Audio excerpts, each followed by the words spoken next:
পুরস্কার পেতে কে না চায়, তবে 2022 বিশ্বকাপে গোল্ডেন বুটের পুরস্কারের জন্য যখন কিলিয়ান এমবাপ্পের নাম ঘোষণা করা হলো, তখন ক্যামেরায় ভিন্ন কিছু ধরা পড়ল।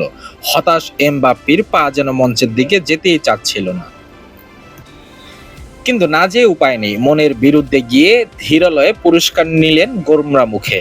হাত তো ছোঁয়া দূরের কথা, সোনালী ট্রফি পার হওয়ার সময় মাথা নিচু করে পুরস্কার বিতরণী মঞ্চ ছাড়লেন তিনি। কেননা ওই ট্রফি যে তার বড্ডই প্রয়োজন ছিল। কিন্তু ফাইনালে হ্যাটট্রিক সহ টুর্নামেন্টের সর্বোচ্চ 8 গোল করেও ট্রফিতে হাত না দেওয়ার অধিকার ছিল না তার। কাতার বিশ্বকাপের ফাইনালে ট্রাইবেকারে যে ফ্রান্স হেরেছে আর্জেন্টিনার কাছে, ট্রফিটা ধরার অধিকার তাই লিওনেল মেসিদেরই ছিল। ব্যক্তিগত পুরস্কারের চেয়ে তাই সোনালী ট্রফি জিততে আর না পারার হতাশাই এমবাপ্পের কাছে বেশি ছিল। সেই আক্ষেপ থেকেই যেন এবার জানালেন, গোল্ডেন বুট নয়, জিততে চাই বিশ্বকাপ। মেসি আরো গোল করুক, আমার চাই সোনালী ট্রফি। তাই বলে মেসিকে এগিয়ে যেতে দেননি এমবাপ্পে। গতকাল সুইডেনের বিপক্ষে জোড়া গোল করে আর্জেন্টাইন অধিনায়ককে ধরে ফেলেছেন। দুইজনের গোল এখন সমান 6টি করে। গোল্ডেন বুটের লড়াই তাই জমে ক্ষীর।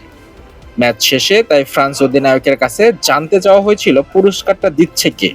উত্তর এমবাপ্পে বলেন, আগে যেমনটা বলেছি, আমার লক্ষ্য যতটা সম্ভব 19 জুলাইয়ের ফাইনাল খেলা।